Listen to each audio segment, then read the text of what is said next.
Hey fam, Kaya here again, and I am back with video number 5.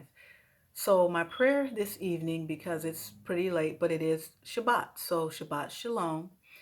Um, my prayer is that I'll be able to bring this forth in such a way that is clear and understandable. Today, I want to say beforehand, I'm going to rely heavily on my notes. So my prayer is that it flows. If I'm praying, it doesn't sound a little bit choppy, but I do want to rely heavily on them because there are just as I it seems like I say this in every video, but I want to rely heavily on them because there are things that I really really want to share, and if I don't, then I'll just probably get to talking and say stuff, and then I think I'll be a little disappointed because there are things that I just really want to share. So I want to take my time this evening, and I hope that I don't plan to be very, very long, but I do want to talk about the essence of the woman today. I'm not going to take time like I usually take much more time to recap and go back over a lot of the stuff that I did in the previous videos because I just like to do that in case someone is watching and this is the only one that they've seen, then they can have some context. But what I would really ask you to do if you're watching right now and you're just coming in on video number 5, please go back and watch the other 4 videos because that's going to give a context for what I'm talking about right now. The one thing that I will say that I feel like I almost have to say is I was going to I had planned to do this series some time ago, but I decided to do it sooner rather than later because I did a series, what it means to be the seed of Abraham. And in that series, I got, not because of the comments I got, but because of the spirit behind the comments and some of the comments themselves. But it wasn't really the comments. It was the attitude and the spirit that brought the comments about. And that was more, some of the brothers who feel like women should not speak. And so they have this idea that women are supposed to remain silent. I understand where they're coming from with it, but if you go back and you look at video 2, I dealt with that particular one, and we, got historical context for that and why those things were happening, that was not forever for all women for all time, but that was specifically in Ephesus, specifically at a assembly that had been, Paul had helped Timothy to establish, and there was a reason why these things were happening. And it didn't just have to do with the women, it had to do with the men, because there was something going on with the men that was impacting them negatively. And it more than likely, it had to do with this influx of the aristocratic men and women who were coming in. But I don't want to go into great detail about that. If you go back and watch the video, you will get because I go into, that's what that video is all about. That's the focus of it. So if you go back and watch it, you will get, an understanding of,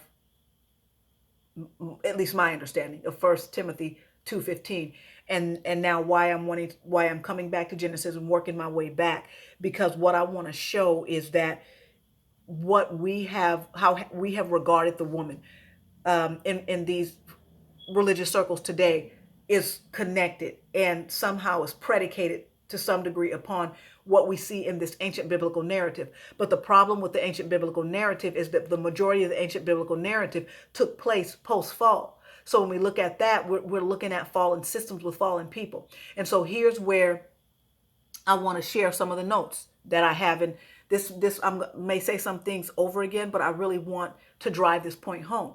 So as we look at this ancient biblical narrative and we form these ideologies when it comes to women, what they can do, what they can't do, what they're allowed to do, our expectations of them, and we want to chastise them if they step a toenail out of what we have deemed that it is okay or not okay for them to do.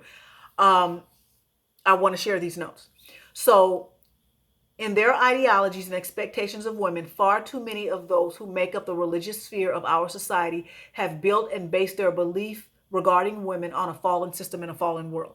And I just said that. So that when we want to talk about who the woman is, we want to talk about her power, her role, we want to talk about her purpose. Any of these things that we want to talk about, we're going to have to first go back to the book of Genesis. The reason we have to go back to the book of Genesis pre-fall is because when we want to talk about how the woman was designed, what her purpose was, how she was supposed to be treated, what her status was, we've got to look at what Yah originally intended, what he originally created. That would be the principle of first mention. And I talked about that in video 1. So if you want to go back and look at that, you can. But we've got to go back to that, because what he established in the beginning is what he is taking us to. So a lot of people have built this narrative based on this fallen system, but the problem is that we're not aiming for a fallen system. So hopefully, for me, and I'm sure that for you feel the same way, we are headed for the eternal kingdom, and we want that to be revealed in us. We want that to be revealed through us. And if we are headed for the eternal kingdom, then we know that eternal kingdom is not going to be what we have today. Praise Yah for that. He's taking us somewhere else. And so he's changing us. So our mindset, our attitude, how we feel about things, all have to reflect that. It has to reflect where we're going, what the objective is. And so for us to know what he wants to establish forever on this earth in terms of eternity, then we have to go back to Genesis to find out what he established in the beginning, because that's not changed. What he established in the beginning, his purpose for man, his purpose for female man and, male man, these kind of things, these are the things that he wants to establish for all eternity. So if we want to know what the essence of the woman is, what the purpose of the woman, what the role of the woman, what the power of the woman, then we're going to have to go back to the pre-fall to find out what that is. And so with that, we're going to jump into the book of Genesis, chapter 1. But before I do that, I want to see if there's anything else I want to share here.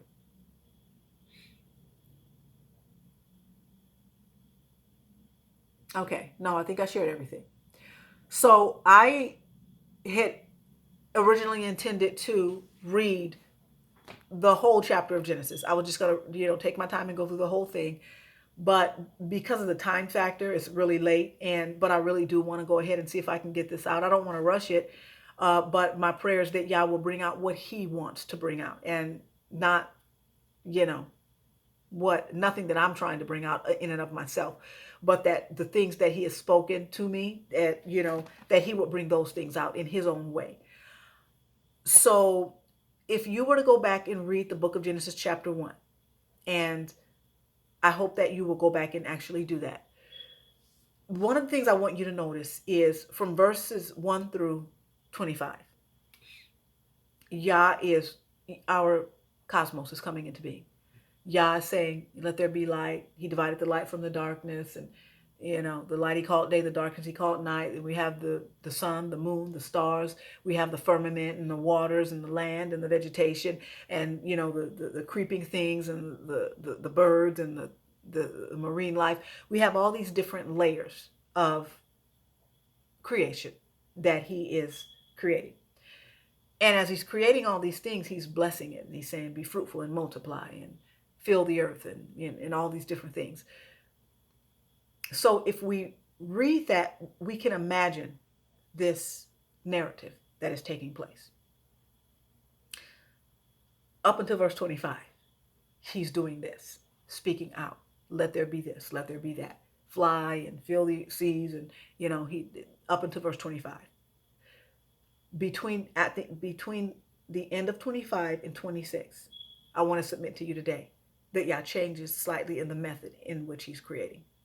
No longer is he just saying, let the fowl fly, let the oceans be filled with marine life, let, all these different things that he is creating. It is in verse 26 that he does something that up until this point that he has not done through this whole process of creation. The first thing he does is he makes a statement that he has not made. He's saying, let there be, let there be, let there be, let there be. But in verse 26, he says, let us. Because it's in verse 26 that I want to submit to you today that Yah turns his attention from speaking out into what is to become the cosmos. And he turns his attention to himself. Because it's now at this moment that he's the prototype for this next being that he's going to create. This is a being that, nothing like this has ever been created or brought forth. And nothing like it will ever be brought forth like this again. But he's creating and bringing forth something that is very different. it is this that is going to bear his image. And it is because this is going to bear his image that uh, that gives this the capacity to be able to rule and have dominion in the earth. So I'm going to read verse 26 of Genesis, and then I'm going to give a little illustration. And I want to go back, and there are some notes that I want to share. I want to see if I can find those notes that I wrote down. But let me go ahead and read the Genesis chapter 1, verse 26, and probably 27. So it says here, then God said, let us make man in our image and after our likeness, and let them have dominion over the fish of the sea, and over the birds of the air, and over the cattle, and over all the earth, and over every creeping thing that creeps on the earth. So God created man in his own image. In the image of God he created him. Male and female he created them. Then God blessed them and said to them, be fruitful and multiply and fill the earth. Subdue it, have dominion over the fish of the sea and the birds of the air, and over every living thing that moves on the earth. And I'm going to stop right there. First thing, Yah told man to take dominion over the earth. He never instructed man to take dominion over each other. So that was post-fall. So when we are trying to take dominion over other men, that is a fallen, that comes from a fallen state, a fallen mindset, a fallen consciousness, a fallen mentality. And that oppression, those are fallen world systems in a fallen world. So the first thing that we realize here is that Yah said, take dominion over the earth, not over each other. That was never Yah's intention, for one man to rule over another man. That came at the fall. And even in that, Yah never told Adam to rule over your wife. He never told a man to rule over your wife. He did tell the woman that your husband is going to rule over you. This is going to be your consequence. But he never said for him, he never instructed him to do that. And when we talk about all things being restored, as we're being changed in his image, as all these things are being restored, all these things are being restored. So we can't say that some things are restored and other things are not restored.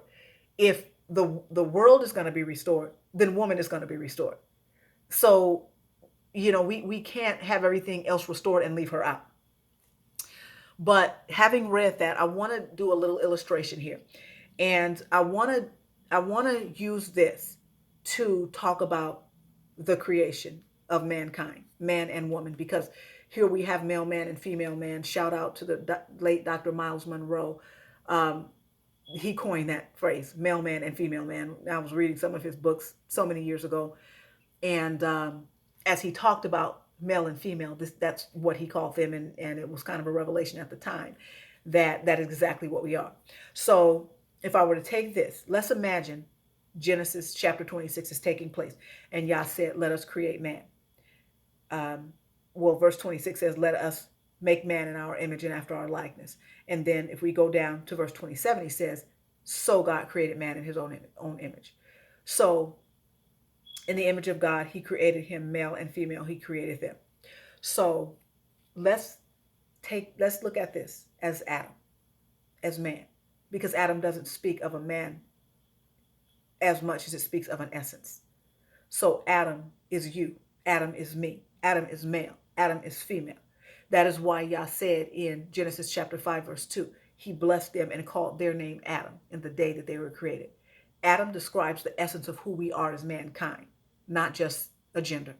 So if we were to say, so Yah created man in his image, in the image of God, he created him, male and female. He created them and called their name Adam in the day that they were created. Now, this little piece of manila, envelope or whatever, this thing as I have, I know, they say paper comes from trees. So I know paper comes from trees. But in terms of what the chemical makeup is of it, I'm not sure what the chemical makeup is of it, but I can tell you one thing that is for certain. Whatever is in this one is in this one. These are identical in the essence of what they are. So when we look at female man and we want to look at who female man is, female man is Adam. She is Adam with a womb. She is Adam with the ability to carry life. She is Adam with the ability to bring forth life. She is Adam with the ability to nurture life. She is Adam with the ability to sustain life. She is Adam with the ability to give life. Her name, one of the meanings is life giver, and we're going to get further into her name as we go. She is how Yah would reproduce his character, his life, his will, his power in the earth. She is, again, Adam with a womb, and she is a physical manifestation of the feminine attribute of the being that has been revealed to us as the Most High. And a lot of times, this is going to be a stretch for some people because many times we look at Yah as a purely a masculine being. And what I want to submit to you today, please hear me out. Just, you might not agree, but just listen before you reject it. When I talked about earlier, Yah pulling from himself his attributes and stamping this being that we know as man with that image. Whatever he is manifesting in his image, there is some attribute, some real attribute of what he is in essence, some characteristic. And when he decided to make himself known in mankind, in terms of mankind's image, he decided to reveal that as male and female, not just as male. Because part of who Yah is, that is revealed in us, that he has given us the ability to do, he gives life. Life originates from him. He sustains life. He nurtures life. He cares for life. So we see these feminine attributes. And there is an article. I'm not going to go to it. I think that I might have written it down. So if you just bear with me, I'm going to see if I can find it here. But there's also something else I want to share with you in terms of the image of mankind and the essence of woman, because that is who woman is when we talk about her essence.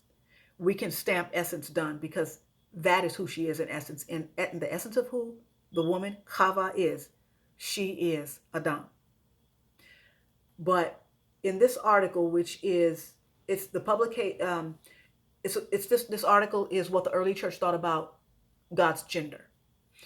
And what I want to submit to you today is Yah transcends gender. He goes beyond gender. He has revealed himself to us as Father because he provides and cares and loves, and we're his seed, and all these different things that he has done. He's our Father, and he has revealed that in ways we can understand. But when we really think about it, if we're very honest with ourselves, the heavens can't contain Yah. The heavens can't contain him. So if the heavens cannot contain him, what makes us think in the recesses of our mind that we can somehow describe him, that we can manipulate something and say, this is what Yah is. Like, this is the starting and end point. Like, these are the parameters, and this is what he is. The heavens cannot contain him. And if the heavens can't contain him, what makes us think, as finite as we are, as given to error that we are, that we understand completely who he is? I've talked to some, and this is, some elders I've talked to, and I understand now. When I was a Christian, I would have totally rejected this. But there really is no reference point for who or what God is. We don't have anything that we can compare him to. We do know that he is the Most High. We do know that he is a benevolent power. We do know that he cares for his creation. We know all of these things because he has revealed himself in that way. But in terms of us being able to define who he is, we don't have a reference for what or who or what the Most High is. And I think sometimes, I think if we were to stretch our mind and begin to really understand that truth, it might open us up to begin to see things in ways that we had not considered. So I want to throw that out there. You may not at this point accept that. You may never accept that. But I want to submit to you today that Yah transcends gender. And this is why he was able to manifest himself as both male and female. Now, This is an article you can look up. It is, again, what the early church thought about God's gender. The conversation on August 1st, 2018. And that's actually the name of the article. The publication is like the magazine. It's called The Conversation. And it was published August 1st, 2018. And so it says here, I just got a little bit of it, but it says, in fact, the personal name of Yahweh, which is revealed to Moses in Exodus 3, is a remarkable combination of both male and female grammatical endings. The first part of God's name, Yah, is feminine, and the last part, Weh, is masculine. Further, this article states, perhaps one of the most remarkable things ever said about God in the Hebrew Bible occurs in Exodus 3, when Moses first encounters the deity and asks for its name. In verse 14, God responds, I am who I am, which is simply a mixture of to be verbs in Hebrew without any specific reference to gender. Now, Yah has revealed himself, some of these attributes, in both male and female. And it is his image that makes us human. But in terms of this image, this is something that is not exclusive to male man. This is something that is very much innate as Yah blew his breath in both male man and female man. And so I want to take a minute here to share with you some notes that I wrote. I don't have my cultural background study Bible because there was something really powerful, but these are some thoughts that I had some years ago as I was studying this, and I just kind of rewrote some notes and used a little bit of what I read. So just listen to this and see what you think about this. It is image and image alone that separates mankind from the rest of creation. Image allows him to communicate with Yah in a relationship that is at some foundational level different from that of the rest of creation. And I want you to think about the fact that when man fell, Yah sought man. When the angels fell, Yah didn't seek after those angels. He just, chained them up or whatever. I mean, like, they're awaiting judgment, seriously. But when man fell, Yah had already determined a way back. He had already made a way back. And just like we were created in his image, in the process of time, he sent Yahushua in the likeness of sinful man to redeem us to himself. So this idea of image is something that connects us with our Creator in a way that I feel like is that is special and just different from any of the rest of creation, because he loves all of creation. I know he cares about the things he's created, but this care that he's shown for man, like David said in Psalms 8, when I look at the stars and the moon and all these things that you've created, what is man that you care so much for him, and the son of man that you visit him? So Yah cares for us as mankind, and he's done things for man that he's not done for anything else, for any other part of his creation. So I wrote here, being created in his image grants us the ability to function in some metaphorical way in a godlike capacity on this earth. Image endows us with the ability to reflect his character, his attributes in this earth, to make him known to others, and through experiencing his characteristics in the lives of those around us, come to know him ourselves. So when it comes to the part of the power and the purpose, I will say part of the power and the purpose of the woman, apart from, say, within the context of marriage, because when I get to the role, what I'm really talking more about is in the context of marriage. It's more, I'll say, homogenous outside of the context of marriage, male and female. Our purpose and our power is more homogenous because we kind of have the same abilities to hear from Yah, to articulate, to instruct, to be merciful and compassionate, for our lives to be demonstrative of justice and mercy, and these characteristics that we bring forth, those are characteristics that both male and female can bring forth. So when I talk about purpose and power, which I'm going to try to get into a little bit later, not now, but that is kind of more homogenous between male and female, this species that we know of as mankind, as Adam. So again, image endows us with the ability to reflect his character, his attributes in this earth, to make him known to others, and through experiencing his characteristics in the lives of those around us, come to know him ourselves. So it is through our lives that people come to know Yah. It is through the lives of those around us, those people who are living for him, that we come to know him. You know, what I find is interesting when I used to be in Christianity, it's almost like, oh, you can, and we can have encounters. That goes without saying, we can have encounters. But when it really comes to us understanding who Yah is in character, in his love, his mercy, his compassion, that's going to be done through man. And that's why when Yahushua came, he said, when you have seen me, you have seen the Father. That wasn't just Yahushua's mission. That's our objective as mankind. And that is part of the purpose and the power of woman, apart from outside of the context of marriage, also in the context, but outside of that, because I really want us to begin to see this. When it comes to Adam, it's more homogenous when she is not in the context of marriage. In the context of marriage, we're going to see this purpose in this role change slightly. But outside of that, we are all Adam. And outside of that, we all have the ability to carry out the things that Yah has put in our hearts. And that is not gender specific. Both of us have the ability and the capacity because we both receive breath from Yah.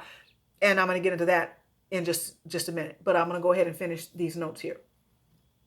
So here it says, so we come to know him, and it's through others that we come to know him ourselves. Yah created the heavens and the earth by his might, by his power, by his understanding, by his wisdom, by his authority.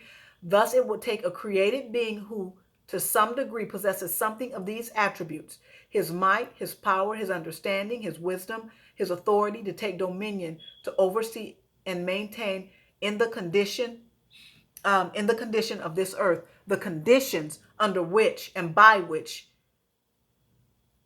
it was created, through first overseeing and maintaining the condition of self. And the reason that I ended it with that is because the only way that mankind was going to maintain this earth in the way that Yah originally established it if he maintained himself. So the earth was created in this universe, and I'm not going to take much time on this because I want to jump back to the woman, but the earth in the universe was created to function in a certain way and to respond to a certain knowledge base, a certain mentality. This kind of goes back to the whole idea of consciousness I talked about and what it means to be the seed of Abraham. So if you want to know more about that, you can go look at that. But there was this way, right? Yah had established everything to function, not just individually, but as a collective, according to his word. And it was according to the knowledge base of his word that these things were going to stay in this order and respond that way. And so if man was going to have dominion and he was going to maintain what Yah had created, then he first had to maintain himself, because he had to be maintained in terms of his own submission to the word and the will of Yah, for the world to be able to and the earth to be able to respond that way. If you understand, I'm hoping that you understand what I'm getting by saying that. This way of being and knowing, the breath that Yah blew into mankind as he created mankind, that was what the earth was created to respond to in its optimal. And when mankind got out of that and he came into this different consciousness or knowledge base, this new way of being, now the earth is not responding the way that Yah intended it to respond. So this is why I say that in terms of man maintaining this condition under which and by which the earth was created, and to oversee it, he first had to maintain and oversee the condition of self. So self had to be kept before the earth could be kept. Okay? So when it going back to woman, her role, as we're going to look at in terms of what her role is in the context of marriage, is going to be slightly different. But in the essence of who she is Adam. equally the same. There's no difference. And this is what I believe Yahushua or Paul was talking about when he wrote, and he talked about in Christ, there is neither male nor female, Jew nor, Gentile. We are all one in him, because in him we are homogenous. We are all going for the same consciousness, the same way of being, the same way of knowing. And this is what Yah is wanting to do in us and through us as he reveals his kingdom through us and prepares our hearts and minds for this supernatural intervention that is going to bring the fullness of his kingdom on this earth. And so as we regard woman in her essence, we've got to understand that in terms of the essence of who male and female are, there is no difference in terms of the essence of who they are. In terms of the essence of who they are both Adam. They are both human beings, and they are both stamped with the image of the Most High. When I read my notes earlier, like I said, I don't have my multicultural, not multicultural, but I don't have my cultural background study Bible with me. But one of the things that is said in this article, and if it fits somewhere, maybe in the next video I'll share it. What I'll do is do a little recap and I'll share it. But what it said in the ancient world, like say for example in ancient Egypt, when people would have these idols or these images, that the image was supposed to contain something of the deity, something of the deity's essence. And it's what empowered that image to be able to carry out what it was supposed to carry out. I thought that was pretty powerful. Now in ancient Egypt, they would only think of that as the Pharaoh having that, not just like, everyday people. But when we think about who we are in terms of the essence of who we are, both male and female, male man and female man, it is that image that we were both created with that enables us to be able to function in a way that Yah has given us the ability to function. As mankind, we see that they were created as co-ruler in the earth. We didn't have one on top and one on bottom. Now there was an order. There was an order for sure. But in terms of this like ranking thing that we get into, this was a co-ruler type of a situation. And we're going to get into why that is the case. But in terms of that, the essence of woman is Adam. So in that way, she is on an equal plane with male man. And so I really want to drive that home tonight, because that's really important, and that's going to become more important as we, get into some of the other things that we're going to get into as I am, by Yah's grace, trying to build this narrative. That hopefully by the end, my prayer is that everything will come together and I'll be able to put all these pieces together in a way that is clear and in a way that is understandable. I want to see if there's anything else that I want to bring out about these notes here. So, all right, there is one other thing that I do want to bring out, because we are, I'm dealing with this whole idea of, some brothers saying that women don't have a right to speak, that they don't have a right to, I had one brother say, God has not given women understanding. Well, okay, but, not other women along with myself, Yah has given understanding. And so, clearly Yah has given us understanding. This is another part of my notes. I wanted to share this. And it says here, so when men tell women that they cannot speak the words of God, that as human beings, they don't have some aspect of the mind of God, when woman, like man, was created with the breath of God, having the fullness of capacity to do the will of God, then those brothers, in their understanding, though genuine they may be, are not acting as agents of God. And so it is a lie to say that women don't have understanding, that women do not hear from the Most High, that women cannot speak, that women cannot teach, that women cannot lead, that women cannot administrate, because in the end, everything that makes male man human makes female man human. So when you, as my male counterpart, move to deny me the ability and the power that is mine by right, because it is how the Most High created me and wired me, and it's what he put into me, then in some subtle way, you're denying me of my humanity. So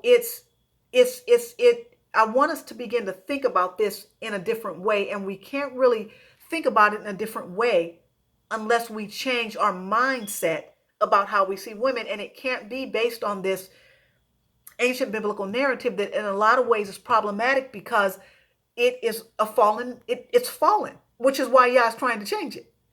The other part of my notes that I put down here is when brothers operate in this way, they are operating in line with a power that is anti-God, that is anti-Yah. And this is what I want to say to my sisters. Our male counterpart, like ourselves, has his purpose and his role given him by the Most High. Homogenous as in these single relationships for, those of us who are not married. But when it comes to married people, the roles do change, and I'm going to get into that.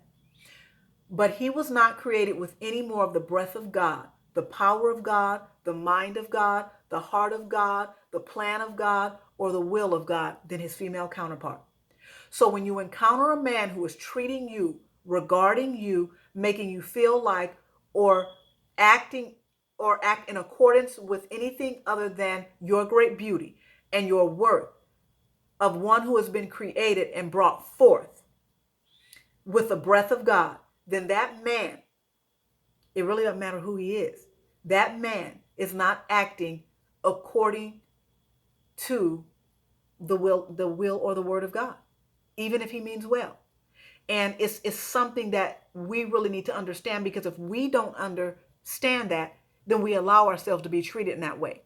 I've been, to some of these, different camps and different things, and, women have to be silent. And that's where when I first came in and when I first started, and it was like, you're literally cutting off a whole half of the population. And as I'm going to get into later, this is one of the reasons I believe there are a lot of struggles in some of the Hebrew marriages, because I'm not going to get ahead of myself, but what Yah gave you from his hand as your help, and you're praying and asking Yah for these things, your help is right there. It's like it's right there. And I'm not talking about a woman who's not honoring God, who doesn't want to please God, who doesn't want to walk in that way. This is about men and women who, outside of and inside of the context of marriage, want to live for Yah.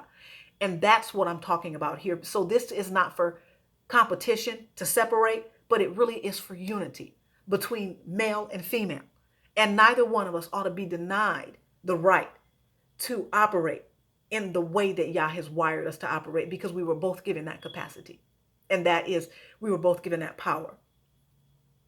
So, one of the things that Dr. Miles Monroe said is that if we don't know the purpose of something, we will abuse it inevitably. So when we look at that prefix ab, that it means away from the baseline, away from what is normal. So abuse, not the right use, away from the right use, abnormal, not normal, away from the baseline. So if we don't know the purpose of a thing, then we are almost destined to abuse it, even if we don't mean to. The purpose of the woman, the purpose of relationships. If we don't know the purpose, we will abuse these things. And so I'm going to wrap it up today with just kind of ending this with some notes that I wrote. And then when I come back on the next video, I'm going to finish this out, but I'm going to jump into help and what that actually meant. And I'm going to break apart help and meet, because a lot of people look at those two words as kind of the same, but they're not really. They look at it as one word, but it's actually two words. And when we don't see that it's two words, we miss a whole half of the meaning. So I want to bring that out. But here I wrote, brothers, it's really important to learn the purpose of the female, or you will be condemned to abusing her even without intention. Sisters, you must learn the purpose of the female. and the male. Otherwise, you will be condemned to allowing yourself to be misused and abused, even without intention. And this is a side note for my sisters. We must learn the purpose of our brothers as husbands, fathers. Otherwise, we will abuse them even when we don't intend to do so. So it does go both ways. But because I'm talking about women, I'm really kind of focusing on women here. So, but my message in this, and you're going to hear me say this again, is the sisters have to be set free. They have to be set free. They have to be set free, or the brothers will never be all that Yah has called them to be. We will never make the impact the nation or the world in this nation or in the world until the woman is allowed to freely and fully take her place as heirs together of the promise of the grace of life. 1 Peter 3:7. So I am going to end it right there. But one more thing that I want to say, and I'm going to repeat this in the next one. If you remember, when Yah formed man and put him in the garden, Yah didn't bless him. He blessed everything else. He didn't bless him when he put him in the garden. He didn't bless him until female man was right by his side. And we saw that in the creation process. So the blessing comes only in the unity, the complete revelation of God as he has manifested himself to man and through man on earth. He has revealed himself in man to man. In fact, the blessing comes in the unity of them both. So it is interesting when Adam was placed in the garden, and then, like I said, he blew his breath into him and he became a living soul. It just says he put him in the garden. It didn't say he blessed him. And the first time that we hear Yah say that something is not good that he created was when female man had not been formed yet. She had to come alongside. Then it was good. So we're going to get into that in the next video. So again, this is part 5 of the woman, her essence, her purpose, her role, her power. So let's check off essence. In terms of essence, who is she? She is Adam. She is Adam with the ability to carry life. She is Adam with the ability to nurture life, to maintain life, to show life, to bring forth life, to nurture, to care. And there's so much more to her than just that. So we're going to get into that I believe it's going to be in the next video. If it's not that video, it'll be the next one. But I believe it's going to be the next one because it's in that one that we're going to get into help and meet. And we're going to get into her name. There's like 3 different words that make up her name. And that's where I believe all this is going to start to come together. And we're going to get this picture of who this beautiful creation that Yah created or he formed, because, like I say, man, they were created at the same time, male and female, but they were formed and made and brought forth at different times. And their purpose determined their time in which they were formed. So we're going to get into that, and we're going to talk more about her, who she is. And, with that, I want to say shalom. And I want to just really encourage my sisters. Don't ever let any mailman, by his words, determine your worth, your beauty, who Yah has created you to be. Because who you were created to be, Yah has established that. And even if someone speaks words that are not pleasant, or whatever someone might say, no matter who it might be, don't ever let their words get into you where you begin to see yourself in the image of what somebody else spoke. You see yourself in the way that Yah has created you. And to all women, but to my Hebrew sisters, my beautiful melanated Hebrew sisters, who oftentimes get so much flack in this world and society, and even in the Hebrew community. I just want to encourage you to be the beautiful, intelligent, wonderful, set apart women that you are. And as we get into Kava and we look at her, we are going to see that she was not created to be silent. She wasn't created to be put in a corner somewhere, but she was created to spread her wings, and she was created to stand out boldly opposite her male counterpart. And it is only in that way that she can actually be the help that he needs, because for her to have been formed as a help that was meet for him, she had to be equal to him. And for her to be equal to him, she had to be taken from him. And we're going to get into that. And that's what he meant when he said, this is bone of my bone and flesh of my flesh. Theirs is a being that is compatible to me, that is parallel to me. That's my counterpart, that is equal in every aspect to me. Different in terms of purpose and role, but she is my equal. So we're going to get into that as we get into the next video. So have a beautiful, beautiful Shabbat. May Yah bless you and keep you. May he make his face shine upon you and be good to you. Enjoy your rest, and we will talk next time. Shalom.